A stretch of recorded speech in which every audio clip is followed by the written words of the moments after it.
The things you're best at are the things that actually give you joy and energy that fill you up. But if you have a job where you're called to do too many things you don't like, and you're not exercising your geniuses, that's misery. Let's go over the 6 working geniuses. What are they? So the first genius, it's really important. It's called the genius of. The second one is after that comes, this is a really interesting one. Too many people get fired from organizations where they're good cultural fits. They're just in the wrong chair.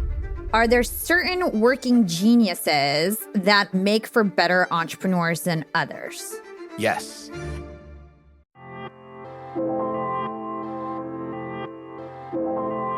Young and Profiters, welcome back to the show. Now, one of the most important things in life is to feel happy at work, to feel fulfilled at work, and to make sure that the things that you do at work bring you joy and bring you energy, as opposed to sucking up all your energy.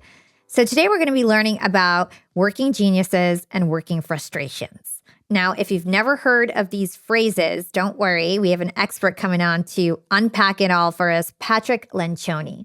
So Patrick Lencioni is one of the most famous business management authors, and he's an expert on team efficiency and team building as well as company culture.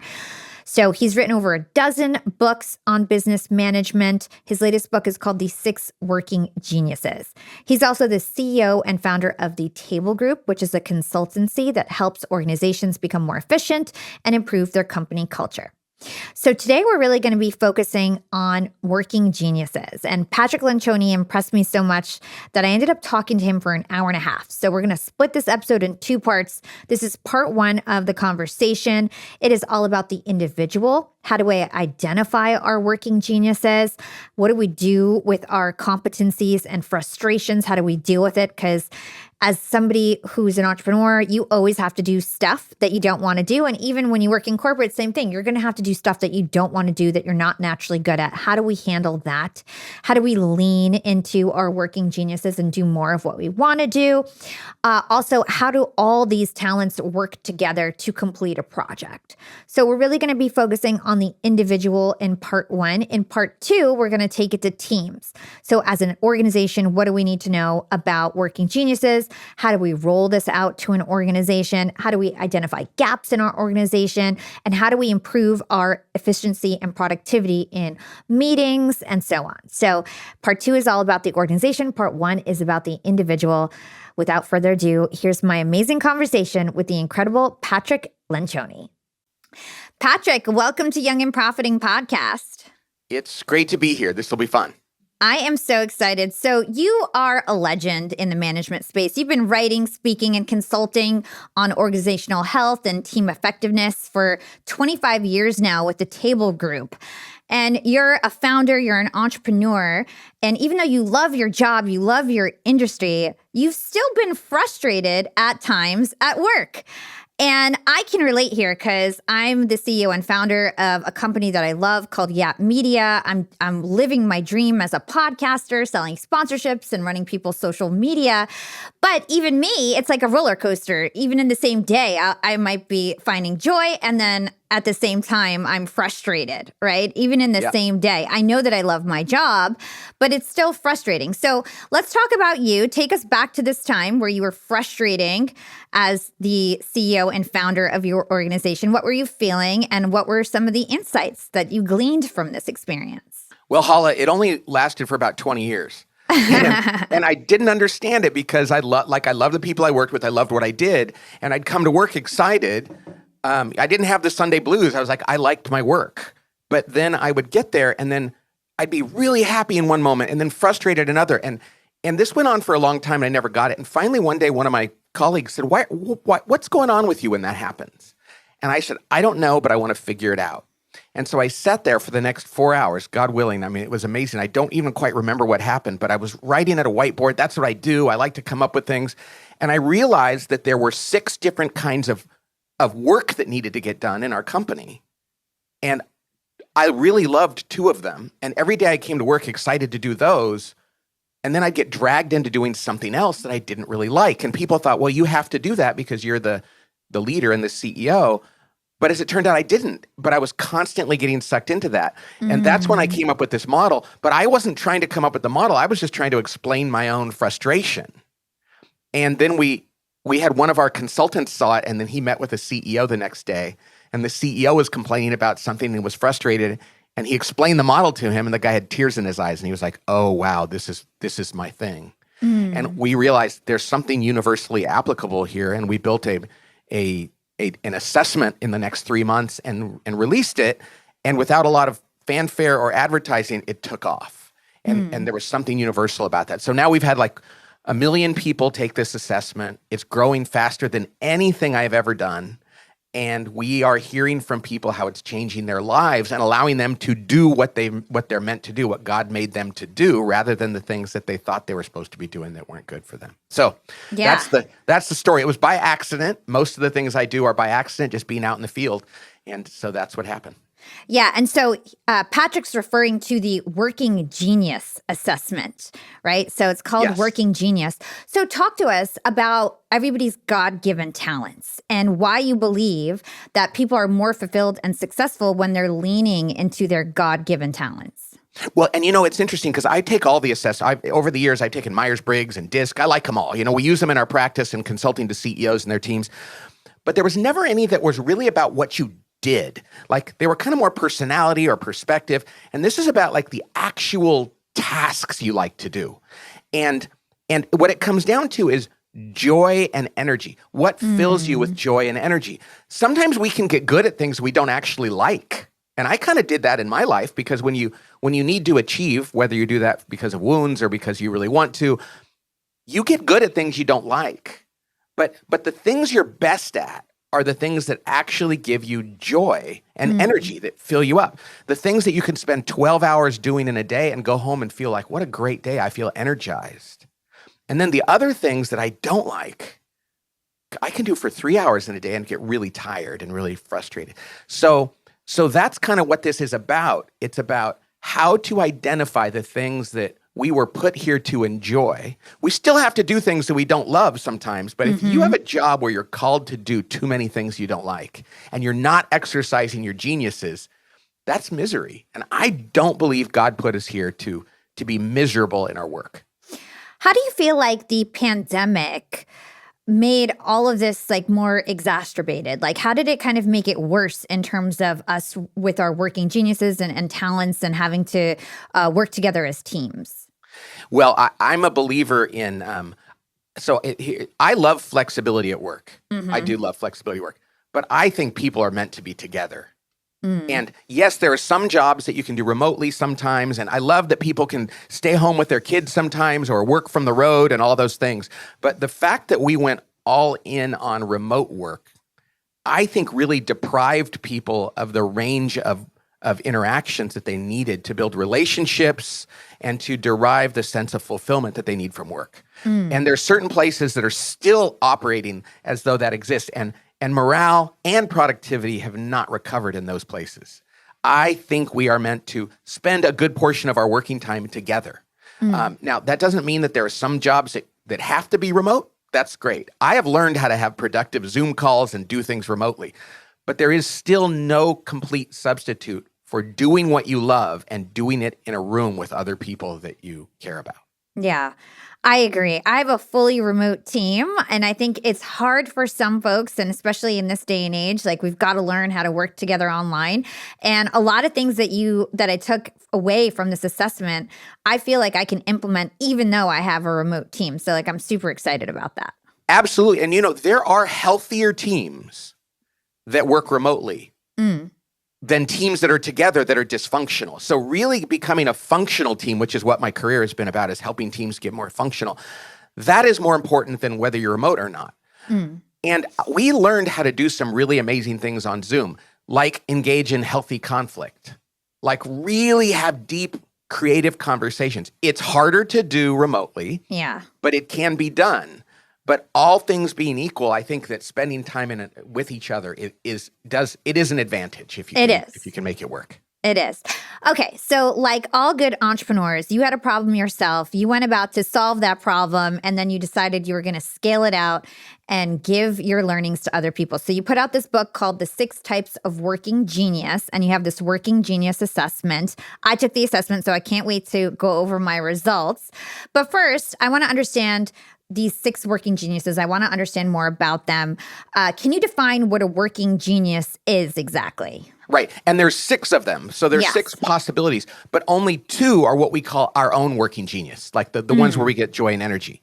I like to say, like, if you were pouring coffee in a cup and it were a Yeti mug and you screwed the lid on tight, your working genius will hold that energy all day. You know, there's 2 others that are in the middle, which we would call your working competencies. Yep. And I know yours because I looked at your thing. And those are things that we don't hate doing them. We can do them fairly well.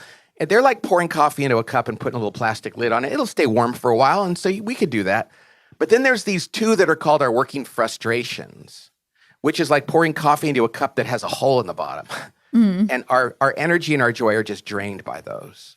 And so there's these 6 categories, which I'll explain in a second, and everyone has 2 that they love, 2 that are okay, and 2 that they really struggle with. And if we don't know what those are, then the best chance we have at enjoying our work and fulfilling our potential is kind of a crapshoot. It's like, and the first job I took out of college was the best job in America at the time, and it was totally wrong for me.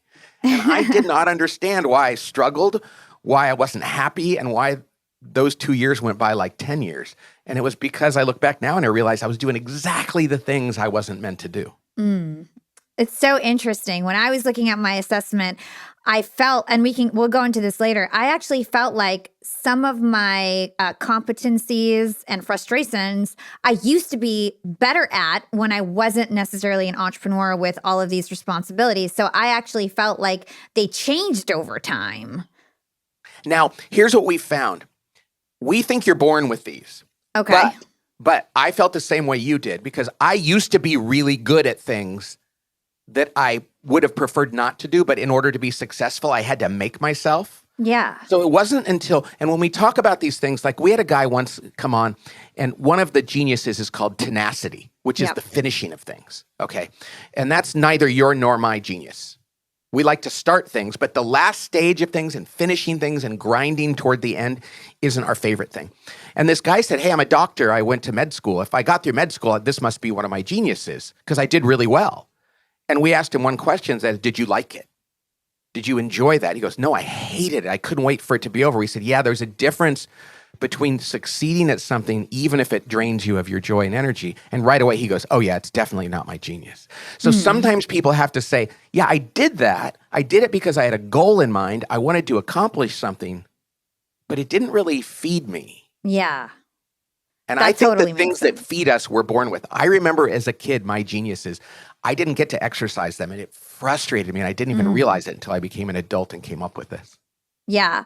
Yeah. I love it. I feel like my assessment described me to a T. So I feel like we're teasing everybody. Let's go over the 6 working geniuses. What are they? Okay. So the first one, we're going to start with our head up in the clouds. We're going to go from the highest altitude down to the most practical on the ground. So we're going to go down, and it's kind of how the flow of work happens. So the first genius, you and I don't have this genius, but it's really important. It's called the genius of wonder, and it happens at like 60,000 feet head in the clouds.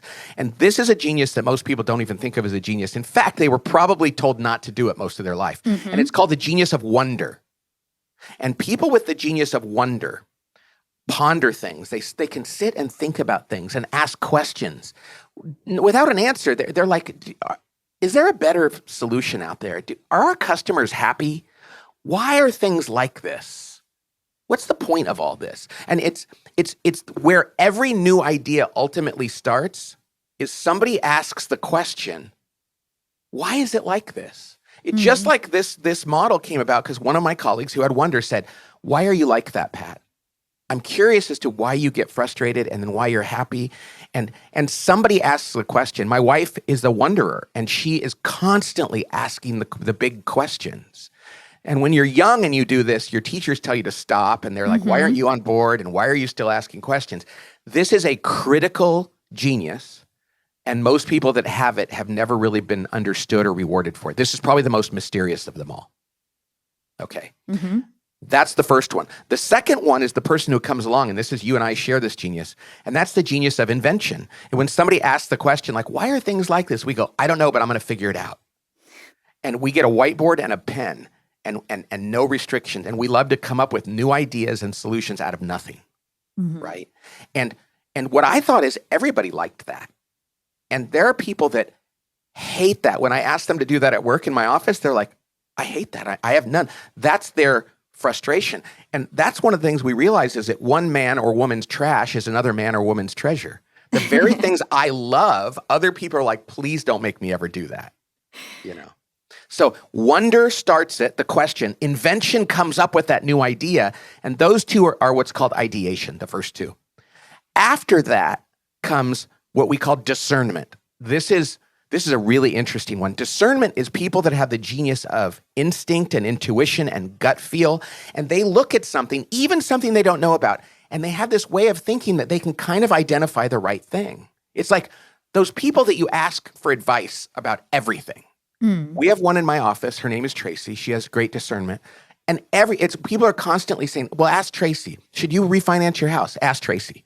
Should we go to Europe on vacation this year? We'll ask Tracy what she thinks. My wife will say, I'll say, does this look good for this thing I'm doing? And she goes, ask Tracy. And Tracy said when she was a little girl, all of her friends did that too. She just has this amazing gut feel about things that everybody trusts. And it's pattern recognition. It's not linear thinking. It's kind of being able to look at something and go, yeah, that's the right answer. She's the editor of my books. She never studied that. When I write a chapter in a book and I send it to her, if she says, this is a great chapter, I know it's true. And if she goes, this doesn't make any sense to me, I'm like, I'm going to rewrite it, even if I disagree. So discernment is the third one.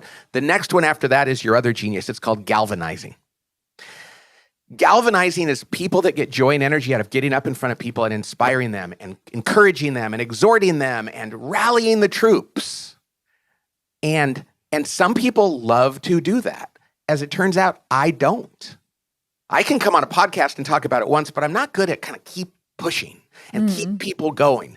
And that's what led to this model, because every day I'd come to work and my staff would go, galvanize us. They didn't use those words. They were galvanize us. And I was like, oh gosh, I'm so tired of this. And yet there's people like you. And there was a guy in my office who go, oh, I'll do that every day. And so I made him my chief galvanizing officer. I said, you're going to do that. And he's like, well, do I really have the authority to do that? I said, no, it's a gift. It's a gift that you're good at. His job satisfaction went way up. So did mine. And the productivity of our office changed overnight. Wow. So that galvanizing is really important. The next two are what we call implementation. And the next one is called enablement. I don't have this one, and neither do you, according to your report. It's a working frustration for us. And that means this. It's really important to understand this. Enablement, there are people who wake up in the morning and say, I just want people to ask me for help.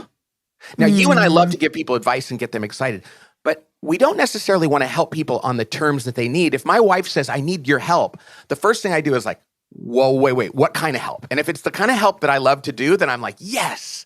But if she says, I just want you to do what I ask you to do, I actually kind of wilt. And I feel really guilty, like I'm supposed to be a good person. But there are people in the world, and they are glue on teams. And you'll know people in your organization that are like this, who just they get joy and energy of just being asked to help. And they say, yes. They're the first to volunteer. Whatever you need, I'll do it. Yep, I'm on board. Let's get started. And we love them. We need them. But we don't all have that. And so enablement is the fifth genius. And the last one is tenacity. And that is, it's one thing to want to help. It's another thing to want to finish. People with tenacity love to make their numbers and drive closure and hit the goal. And in fact, they're not actually happy unless they're completing things. And I'm actually only happy if I'm starting things. And then I move on to the next thing before it's finished. So that's the sixth one. So it spells widget, which was a kind of an accident. And it goes from wonder to invention to discernment to galvanizing to enablement to tenacity. And those are the 6 types of working genius. so cool. And I really do feel like it really describes people accurately. Like every time you're saying that, I'm like, oh, that fits Kate. That fits Jason. Right. And like you start to think, oh, like she's got these two. And it makes a lot of sense. Yeah, fam, I'm not a finance person. I'm a make money person. I love to innovate, create, and sell.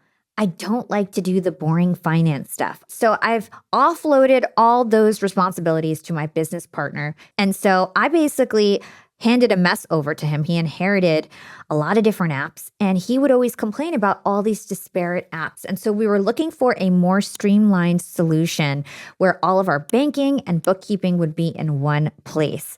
And we found that with Found. Yes, it's called Found, which is very fitting.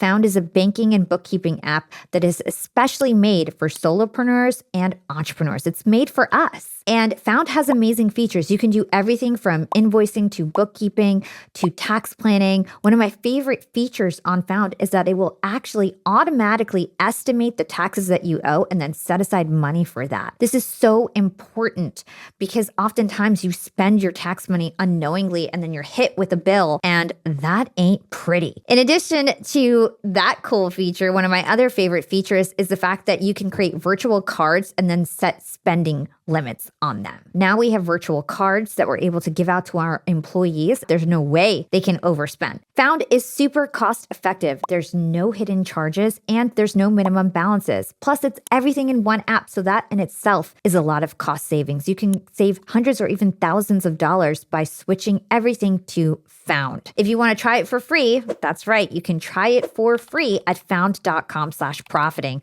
That's FOUND.com/profiting, found.com/profiting to try Found for free. Found is a financial technology company, not a bank. Banking services are provided by Piermont Bank, member FDIC. Found's core features are free. They also offer an optional paid product, Found Plus. So let's go on to my results. Yep. Selfishly. So I was invention and galvanizing, which totally makes sense because my whole life I've been inventing things, starting businesses since I was 4. I'm president of everything. Like my whole life, started so many charity organizations and different companies, blog sites, you name it. Like I'm just always have a team of 50 around me, no matter what I'm doing, even if I'm not paying people. It's crazy. I'm just really good at motivating people and thinking of new ideas my whole life. It's your genius. It's me. And I feel like it's very entrepreneurial. Yes. So I did want to ask you, are there certain working geniuses that are more entrepreneurial or make for better entrepreneurs than others?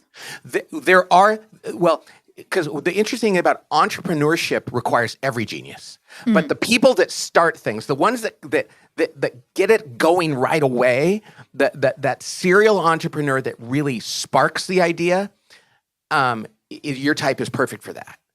Because, but now, without people with tenacity around you, you might. And that's what a genius of yours is, surrounding yourself with people that do things well that you don't. Right? So entrepreneurship, you need people who finish things. You need people that come alongside and help. You need people that ask the questions. You need people but your thing is like at the heart of entrepreneurship. It's like, I have an idea and I'm going to get out there and I'm going to share it with people. And I'm going to ask people for their help. So I would say your type is about the tip of the spear on entrepreneurship in many ways. But you need to surround yourself by people that do the things that aren't your favorite. So when you think about a startup company, for instance, let's say 5 people get together to start a company. If they're all your type, it's going to fail. Yeah. Right? Totally. Because they're all going to want to do the same kind of things. And I've seen this in the Silicon Valley before because I've done a lot of work there I live in the Bay Area. And there's these companies that get together and everybody wants to be an entrepreneur and nobody wants to be the one to no, I want to just crank. I want to take inspiration from you and then deliver on that. And if you don't have that diversity on your team, it's not going to work. Totally.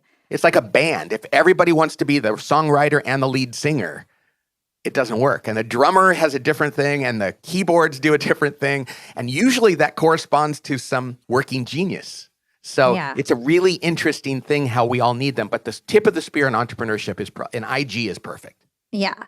Well, I love that. I love hearing that I'm a good fit to be an entrepreneur because it's what I'm doing. So Right. I have working competencies. right? Yes. So these are different than frustrations, different than my working genius. And these are things that I actually feel like I'm really good at, to be Yeah. honest. So Yes. my working competencies were tenacity and discernment, which Yes. especially tenacity, like I get shit done. Sorry for my language, but like I Yes. get my stuff done and I love getting stuff done. So I was curious to understand, like, why is it only 2 working geniuses? And what are we supposed to do with our competencies? Are we supposed to try to make them strengths? Are we supposed to just leave them alone? Like, how should we handle it? Yeah, and I love this question.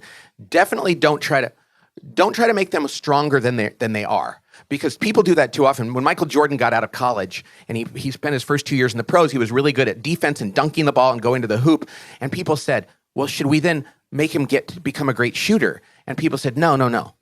Make him continue to work on his strengths. He will become a great shooter because he won't feel like that defines him, and he'll do that without pressing." So you're going to be good at those things. And the fact that those are your competencies is really important, because you are not allergic to finishing things, and you're not allergic to evaluating things in discernment.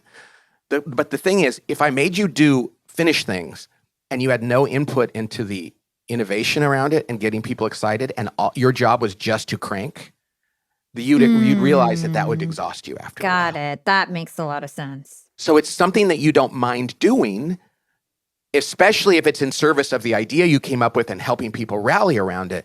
But to do that in a vacuum would be painful for you. That makes a lot of sense. Okay, so my working frustrations were enablement and wonder. The enablement part was so eye-opening for me, because as of now, I have a 60-person team, okay? Right.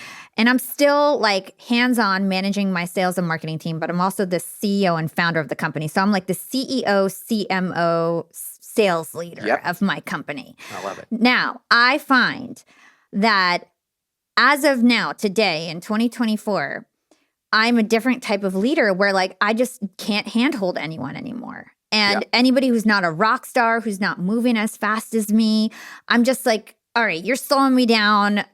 I'm pulling you in now because you're getting it, and this person's off to the side. And it's like, but I wasn't always like that. I started with a team of interns and volunteers. My whole company started with 20 volunteers that worked for free for me for 20 years. And I used to handhold everyone and teach everybody everything and be very, very patient. And now it's just I just have different responsibility. I just can't be that person anymore.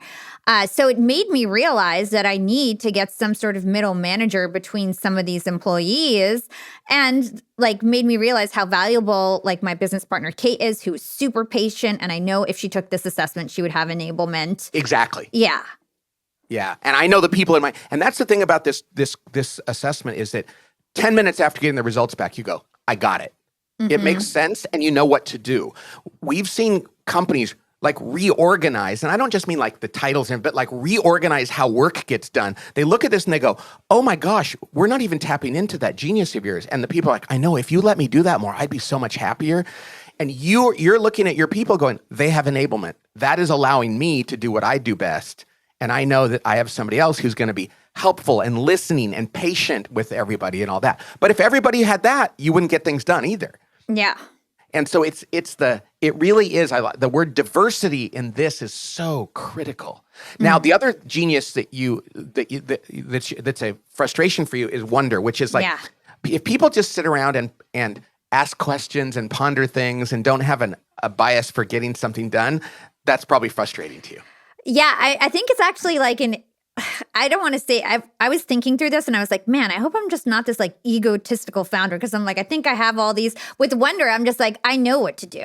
I don't need to wonder about it. I know how to push my business forward. I don't need to wonder about everything. Yeah, or 5 minutes of wonder. That's enough. Here we go. Exactly. Well, I will tell you something to go a little level deeper, which is a new book. I'm working on something right now, and that is sometimes because of the way we're raised, we have this desire to achieve. I had this growing up, and I was actually really good at the things I hated. The first job I got out of college was a job organized around the very things I liked least. But because I had this achievement mentality, it was like, then I am going to do it. And I've come to realize now that I have wounds that I didn't even know were wounds. I thought they were my superpowers. and you're young and you're like, I can power through anything. And that doesn't mean we're meant to. And so as you understand your geniuses more, it'll be nice for you to be able to go, I don't have to be good at that. Yeah. But for the longest time when I was young, I was doing all the things I didn't necessarily like. And I said, see, I'm pretty good at this. Yeah. And sometimes we have to get the experiences. Absolutely. Absolutely. And then you're going to be a parent and you gotta do everything. I can't go, well, my kids' diapers need to be changed. I'm not a T. I don't finish things. So I guess I'm not going to do that. It's like, no, there's certain things in life where and in fact, even in any job, every CEO, every leader has to do all of them a little bit. But if they over-index on the ones that drain them of energy and they don't give themselves the experience of spending a lot of time in their genius, it's really bad. Yeah. It's really bad. And burnout and really, I think a lot of addiction comes from that, a lot of really difficult things, because we are meant to exercise the gifts we've been given. Yeah, and entrepreneurs are more prone to burnout. It's like 25% of entrepreneurs or more have burnout, more prone to depression, addiction, to your point, anxiety, stress. So we do need to manage our energy levels, which is what this assessment is all about. Yes, and we need to not feel guilty about not loving every part of what we're supposed to do. And that's why surrounding yourself, like one of the things on our assessment, a team of 5 people, like if you have a little entrepreneurial organization, all 5 of them can take it and they can look at it and they're going to go, oh my gosh, you mean you like that? Oh, you do like that. Would you do that instead of me? And I could take this off your plate. And literally, this is more of a productivity tool. We didn't design it that way. We thought it was just a personal understanding, insight. But we've seen that when 5 people that work together each understand one another's geniuses and frustrations and competencies, they adjust and everybody gets to do more of what they love, and the productivity and success goes through the roof. And that happens like in an hour. They look at this and go, holy Toledo, I know what we need to do. Yeah. So let's talk about how people can take this assessment. So Young and Profiters, I highly encourage you guys to check this out. It takes 10 to 15 minutes. You can go to youngandprofiting.co/work to take it. It's a 42-question survey. I literally did it in 10 minutes. You get your results right away. And like I said, it's eye-opening. Like as soon as I read the report, I was like, this sounds exactly like me, and I know exactly what I need to do. Thank God. Can you talk to us about what people can use with their results? Like, how do people utilize their results typically? Yeah. Well, first of all, because if anybody took math, I didn't remember how to do permutations and combinations. Because there's 6 geniuses, it means there's 15 pairings. Okay. And every pairing, like your pairing is what's called the evangelistic innovator. Yep. Like you like to come up with new ideas and evangelize them. You have energy for those. And everyone has a 2-word descriptor. And these are the things people look at and go, oh my gosh, that's exactly who I am. And what should you do with that? The first thing you should do is you should share it with the people you work with and the people you live with, because it's going to help them avoid what we call the fundamental attribution error. And the fundamental attribution error is when you do something that I find annoying, Hala, I will attribute to your character. I will do that. But if I do something that causes people to think I'm annoying, I'll attribute it to my environment. And this is where relationships break down. I need to go, oh, you're wired that way. You're constantly excited and exuberant about all these ideas, not because there's something wrong with you, because that's who you are. Whereas some people can go, gosh, that's so annoying. Well, we all do things that are wonderful and annoying, and it's because of how we're wired. And when we understand that about each other, we actually start to the prayer of St. Francis is to seek to understand more than to be understood. So we seek to understand one another. The other thing you should do is talk to your manager about it, or talk to your colleagues about it. We had a guy who called us and said he was going in for his performance review, and he knew it was going to be bad. He had a bad year. And the night before, he took his working genius and he looked at the results and he was like, oh, wow. He walked into the room, he handed it to his boss and his boss's boss, I think they were both there, and said, would you guys look at this before we go over this? And they looked at it and they were like, oh my gosh, you're totally in the wrong job. And he goes, yeah, I think so too. And they're like, we have another job that you'd be great at. And he said, I spent $25 on this darn assessment, showed it to my boss, and I got promoted instead of fired. Oh my God. Too many people get fired from organizations where they're good cultural fits. They're just in the wrong chair. And it's so hard for managers to know, like, what's wrong with this person? We had a CEO, Hala, who was going to fire his head of sales, this wonderful woman who was a good cultural fit. And she had made her numbers and her staff loved her and the customers loved her. She was fantastic. But then the market changed, as they always do, and entrepreneurs know this better than anyone. And when the market changed, he said to her, hey, we need a whole new sales strategy. And she was dumbfounded. She was stumped. And he kept going back to her, so did you come up with it? And she goes, no, I got nothing. And he goes, I was about to let her go. And we did the Working Genius, and I realized she had no invention at all. She was all about implementation. She had enablement. Her staff loved her. Her customers loved her because she was always responsible. She was tenacity, so she made her numbers, delivered on what they said, but she didn't have invention. And so they borrowed a guy from marketing to come work with her. And in 3 hours, they came up with a new sales strategy. He said, I almost fired one of my best people. And leaders do this all the time because I couldn't understand that she's not great at everything. And that we can borrow skills from other people or work across divisions or change people's roles to fit their geniuses. So I think this could be such a good way to avoid losing good people, over hiring when we have people in our organizations that aren't being fully tapped. Yep. And so we're finding that this is growing faster than anything, Hala, that I've ever done. And it's having a greater impact on organizations and people in their lives than anything we've ever worked on. So it's crazy. It's really, really cool. I love taking it. I'm going to have my whole team take the assessment. Young and Profiters, I love being an entrepreneur, but I hate the hiring process. And if you do it wrong, it's a real big burden because you're going to have to hire and then fire. It's bad for company culture. It is just a nightmare. You need a good hiring tool and you need a good hiring process internally. And when it comes to a tool, nobody is better than Indeed. That's what we use at Yap Media. Indeed is your all-in-one solution for hiring. Indeed is where all the top A players are looking for a job. It's the most popular hiring platform. It's the most user-friendly. It's way better than having to sift through a million resumes and waste your time. And I love that Indeed's matching engine actually gets better as you use it. It starts to learn your own preferences and what you're looking for. So if you want to give Indeed a try and find your next A player, if you want to stop pouring money down the drain by DIYing your hiring, then start using Indeed. You can get a $75 sponsored job credit at Indeed.com/profiting. Support the show by letting them know that you found them on Young and Profiting Podcast. Again, you can go to Indeed.com/profiting for a $75 sponsored job credit. Need to hire? You need Indeed. So again, guys, if you guys want to take the assessment, go to youngandprofiting.co/work. I'll put the link in our show notes so you guys can get access to it. And so I want to talk about what we should do when we have to chew glass as entrepreneurs. So there's this famous quote from Seth Godin, Elon Musk. Nobody knows who really came up with this. He said, running a startup is like chewing glass and staring into the abyss. And basically what Elon and Seth meant is that as an entrepreneur, you want to work on all these new shiny things. A lot of us are inventors, but you end up having to work on the problems of your business. You have to chew glass, do the things you don't want to do.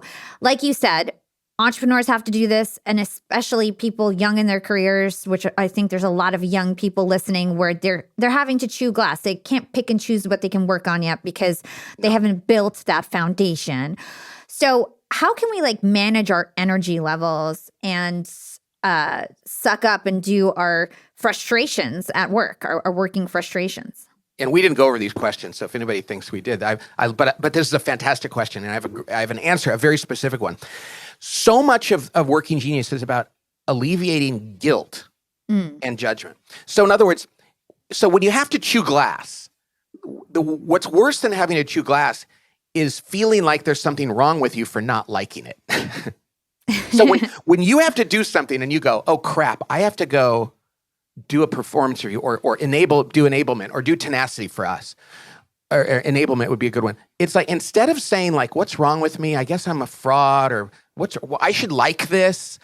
It's good to go, hey, this isn't the thing I love, but I know I have to do it. I'm going to go in there and do it. And I'm not going to feel bad about myself for not loving it. Like in our office here, my son works with me. He doesn't like tenacity.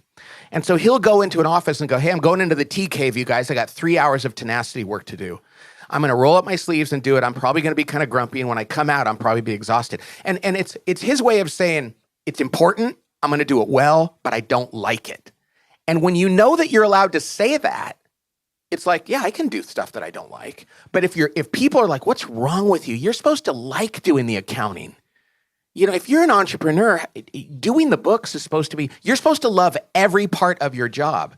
But when you can go, no, I actually hate this, but it's necessary. I'm going to go push through it. And at the end of it, and if you don't do it perfectly, you should go, yeah, I'm probably never going to do it perfectly. Some people actually love this stuff.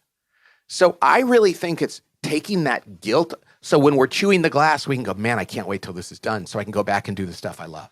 Yeah, I could also imagine that it will help us just become aware that like, hey, this is probably something I'm going to procrastinate because I hate doing it. And let me put some boundaries on myself. Let me do like a Pomodoro technique and time myself to do it. Let me gamify this. Let me do something to get it done. Exactly. And we don't need to do those things with the stuff we love. Exactly. And in fact, when we do those things with the stuff we love, it's kind of a bummer because we're like, oh no, don't limit this. Let me just enjoy my work. So I love what you said. It's like, find ways to get through it without making yourself feel like there's something wrong with you for not loving it. So how do personality traits interact with working geniuses? Like, how is it different than personality traits? This is a great question. And we're really working on this right now. Like I said, we like Myers-Briggs and working and StrengthsFinder and all those other things, StrengthsFinder is interesting. There's so many of them. It's hard to remember. But your personality is the noun, is what you bring. So we use Myers-Briggs a lot. My Myers-Briggs type doesn't say what I like to do. It says what my preferences are about how I think and how I just approach the world. Working genius is what you do. It's the verb that goes with the noun. And what's interesting is I know people that have my same Myers-Briggs type, my same personality. Like we're extroverted and we're idealists and we like to keep our options open. But they have a completely different working genius. They take that personality and then they actually get crap done and they like details around that. Whereas I am an ENFP, but I like to invent and discern things. And so what we've realized is so often we look at a person's personality type and we think that tells us what kind of job they should have. And it doesn't, not at all. It tells you kind of what generally motivates them in life, but not like what that translates to in terms of the role and what you do every day. Because when we used to use Myers-Briggs, we were like, so should I be in marketing if I'm an ENFP? And we're like, well, first of all, what do you mean by being in marketing? And secondly, what do you love to do? Yeah. And so it's very different, and the combination of the two is great, but the thing that's really lacking out there is people don't know the tasks that they love. So like we said, I'm an evangelistic innovator. Say that again. Evangelistic innovator. There you go. I'm an evangelistic innovator. What are you, and what are some of the common pairings out there that people should be aware of? Yeah, I'm an ID, which means I like innovating and discerning, which means I'm what's called a discriminating ideator, which means discriminating means this. Like when I write, I'm an author, I've written a lot of books. My first draft is usually pretty good because while I'm innovating, while I'm writing, I'm actually editing myself too. Because I'm kind of like, that doesn't make sense. That doesn't make sense. So I don't I have so many good friends that are your type, right? And I love working with them. They have 100 ideas. They're constantly come up with them, and they'll check in with me and go, "Hey, can you discern this for me?" And then the discernment part, which you have in your competency, is what says, "Hey, those are the 3 that you should pursue. Those other 7 are okay, or these 2 wouldn't work." And it's like so. And to check in with a discerner and go, check me on this. Does this sound right? And they'll go, those are the 3 that you should pursue with abandon. So I am pretty good at figuring things out quickly. But what I don't do is I don't do what you do, which is stick with evangelizing it. I need people around me that love to do that. And when they'll look at my idea and they'll go, that's a great idea, I'm going to go out and tell the world about it. I'm like, thank you. And I'm going to tell them again and again and again because they really so I'm what's called the discriminating ideator, which is more about the judgment than the action, if that makes sense. Interesting. And what are some of the other pairings that you have in this assessment? like if you're a WI, which my wife is, and some close friends of mine are, which are the first two, which is all ideator, they're called the creative dreamer. Mm. And they're just like, what would be cool? I have this idea. And you're like, yeah, but we got to go tell the world about this. They're like, oh, I don't know. And they change their mind a lot. And then they just love to stay up there at 60,000 feet where you're galvanizing is closer to landing the plane, right? And then on the other end of the scale, there's the E and the T that are the implementers. And that's the loyal finisher. The ET is the loyal finisher. They love other people to set the direction, other people to get things organized. And then they're like, I will do what you asked me to do, and I won't stop until it's done. Mm. And let me tell you, I love WIs and I loved ETs, but in the same meeting, it can be really frustrating because if I'm having a brainstorming meeting, the WI is so happy. They're like, yeah, and the ET is like, I got work to do. Can we just get through this? Or you're brainstorming and they're like, well, that'll never work because the budget doesn't. And you're like, no, you don't have to implement it yet. Or if you go to an implementation meeting and the WI is there and you're like the day before the launch and the people are like, okay, this is what we need to get done. And the WI says, hey, I have an idea. Maybe we should. And you're like, no, this is not the time for new ideas. We have to actually do this. So one of the things we say is when you're in a meeting, identify what kind of conversation you're having. Mm. This isn't a GT meeting, which is we're going to get stuff done, or this is a WD meeting where we're going to actually just kind of throw things against the wall and evaluate them so that people can go, oh, okay, I'm not very good at this, so I'll sit back and be patient. Mm. Otherwise, people come to meetings and the ET wants to drive things to closure, the WI wants to brainstorm, and everybody's kind of pissed off because we didn't really know what kind of discussion we were having, and they were just bringing their best selves to the table. Yeah, Does that make sense? Totally makes sense. And I love that. I love the fact that this assessment allows you to know more about your coworkers so that you can kind of be proactive and be like, okay, I've got two people that are going to be opposites in this meeting and I don't want to just spiral out of control. So let me just set some boundaries before we even get started. And you can also, you know what I love about this, Hala, is that you can also have conversations that seemed like dangerous or even offensive before. And somebody will go, like you're in a meeting and somebody will go, I wonder if we should rethink this. And somebody go, that's your W, huh? And they'll go, that's not a criticism. It's like, oh, this is your W coming out. And they're like, yeah. And they go, I don't think that we're in a W place right now. I think we should do that another time. And it's not offensive. They're like, oh, okay. We're actually meeting them where they're at and saying, and there's another meeting where you'll turn to somebody and go, hey, we need your W. Are we doing the right thing? So it's so great to be able to have those conversations, or sometimes somebody's being too E and they're too much trying to please people. And you're like, hey, you're managing this person. They're not meeting their numbers. We've had a problem. You're really patient, but maybe you're being too accommodating. And that's probably your enablement. Yep. And so rather than saying there's something wrong with you, it's like you're naturally inclined to this. We usually love that, but maybe it's not appropriate here. And people receive that really well. They're like, hey, you're just recognizing me for who I am. Yeah, I could imagine that would lead to a lot more employee satisfaction and retention, people just being happier at work. Absolutely. Young and profiters, there is no better time to start a business. There's no better time to be an entrepreneur. You just need a good idea, and then you need to open up shop. And if you want to open up shop, the number one solution is Shopify.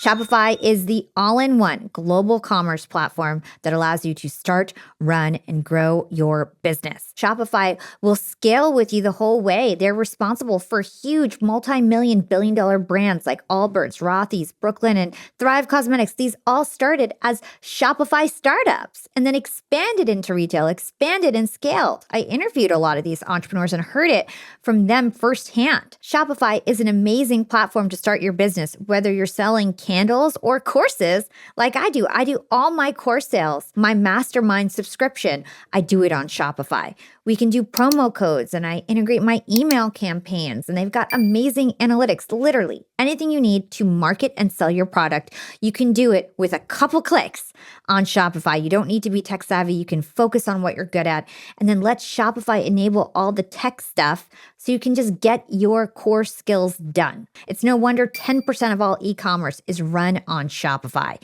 If you want to give Shopify a try, Sign up for a $1 per month trial period at shopify.com/profiting. Again, that's shopify.com/profiting, all lowercase, for a $1 per month trial period. That's shopify.com/profiting. And I want to hear how you guys opened up shop on Shopify. And usually in an organization, there's a place for everybody if you know what they are. And if you have a small organization and there's only a few people there, you're an entrepreneur, and somebody's geniuses don't line up with what you need, instead of rejecting them and making them feel like a bad person, what you say is, hey, you really should use these skills, and we don't have a role for you here to do that, but you're meant to use them. So we're not saying you're not a good person. We're just going to help you find a place where you can be who you are, as opposed to trying to justify it by saying, well, you didn't deliver. Like there's something wrong with you. I mean, I will tell you, Hala, that first job I had for 2 years, which was right out of college, and it was the #1 job in America. Somebody wrote a book that year, The Best Places to Work in America for College Grads. And this was listed as #1. And I got the job, I don't know how, and it was all wrong for me. Well, I didn't know that. I just thought I failed. And 35 years later, I'm figuring all this stuff out, and I'm like, oh my, I didn't fail. I just took the wrong job. And probably had they known what my working, it's funny. I don't know if you know who Meg Whitman is, but she's Of course. I worked at Hewlett-Packard for 5 years. Oh, okay. Well, I worked with Meg in my first job at Bain & Company, right? And I really appreciated her because she pulled me aside after 2 years at Bain. And she said, Pat, you would be a good partner here. And because that's kind of what I ended up doing. She goes, but this analyst job that we hired you for, this isn't for you. And I was like, no, it's not. I hate it. But she said, you'll be a good partner one day, but this kind of work right here. And the problem sometimes in companies is we make somebody prove themselves in one kind of work in order to get promoted into another kind of work when they were meant to just do that one. Like the best salesperson isn't necessarily the best sales manager. Yeah. But Meg, even back then, said to me, you're going to do really well someday, but this kind of job right here is not good for you. And honestly, as I'm thinking about my employees, I can already tell like who's in the right job and who's not. Yes. I already know. I'm already like, oh, okay, I need this so and so and so to take the assessment because I know in my gut that they're not in the right job because they're great people, very smart, but not doing rock star work. And when they get seen that way and you can say to them, hey, there's nothing wrong with you. We just have you in the wrong role. And you're meant to work in the right role. That's so liberating. Yeah.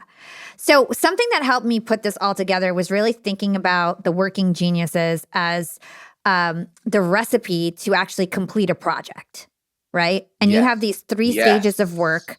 So I'd love for you to explain how all of these sort of work together to actually complete a single project, because we need all of them to do so.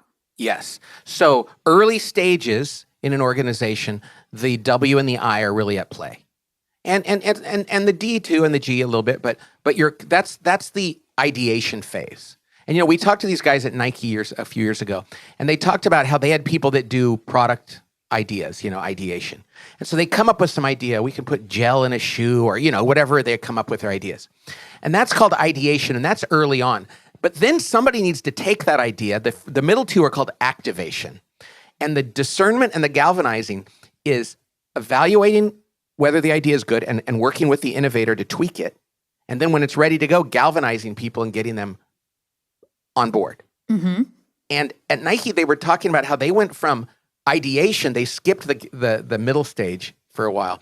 And then there were people in implementation, the E and the T. That's the later stage of work where you're actually just getting it done. The product's been set, the plans are there. Now we just have to execute. And if you go straight from ideation to implementation, which is what they were doing, the people in ideation are like, why don't those people implement our ideas better? And the people in implementation are, why don't they send us better ideas? Because nobody has tweaked them and rallied people around what needed to be done. So the 3 stages go from ideation to activation to implementation. And that's kind of how, now, of course, you're doing a little bit of each at every step. It's never completely linear. But when you move out of the ideation phase, it's really important that people realize that and they focus their efforts. And there's some people that have a harder time with that. And so when you can talk to them about that and go, hey, listen, we have 3 weeks until this launches. We really have to stop going back and questioning everything. Or, hey, we're at the early phase here, and I know you want to implement things and you want a timeline, but we're not there yet. So come to the meeting, but sit on your hands if you have to while we're brainstorming this, because we're not ready to start putting the detailed plans in place. Is this something that we should actually like think through before our project? Like, who's going to be responsible for each of these 3 phases? How are we going to put this in a project plan? Like, is it something that, or is it just like a natural thing that happens? I think the answer is somewhere in between, and probably closer to yes, we should do what you said originally, but it's never going to be perfect that way. But I do think we should go like, hey, we're at the early stages of this. We have to have a WID meeting where we're going to get together, wonder, invent, and discern. That's all we're going to do. Okay. So you're probably best at leading that meeting. For the next week, why don't you realize that that's what you're going to help us do? And if there's other people that struggle with that, let's be aware of that. And then we get later, and it's interesting because you have I, which is an ideation, but you have G, which is an activation, which leads to implementation. Yep. So like for you, this is an interesting thing, Hala. I say this a lot. I think that there are times when you're innovating, you're ideating, and you have to let people know that you're not galvanizing. Because you could probably go to people and go, oh, this would be a cool idea. And the implementers are like, okay, you want us to start right now? And you got to go, no, I'm just ideating. Yeah, this is so true. So I often say to people, I'm not G'ing right now, I'm eyeing. Because otherwise they'll want to go out and implement something. And you're like, oh no, I'm just throwing it against the wall for your discernment rather than galvanizing you for your enablement. Does that make sense? Totally makes sense. And there's other times when you're like, okay, we should do this. And people are like, well, I'm not really sure. Oh no, I'm not ideating right now. I'm galvanizing you. I need you to act. We've already discerned this. So it's just the language and knowing what stage of the conversation you're in or the project you're in or the work that you're in. And a lot of entrepreneurial companies are really comfortable with the ideation, and then they get frustrated when it comes to implementation. That's why even the most innovative young company in the world needs enablement and tenacity.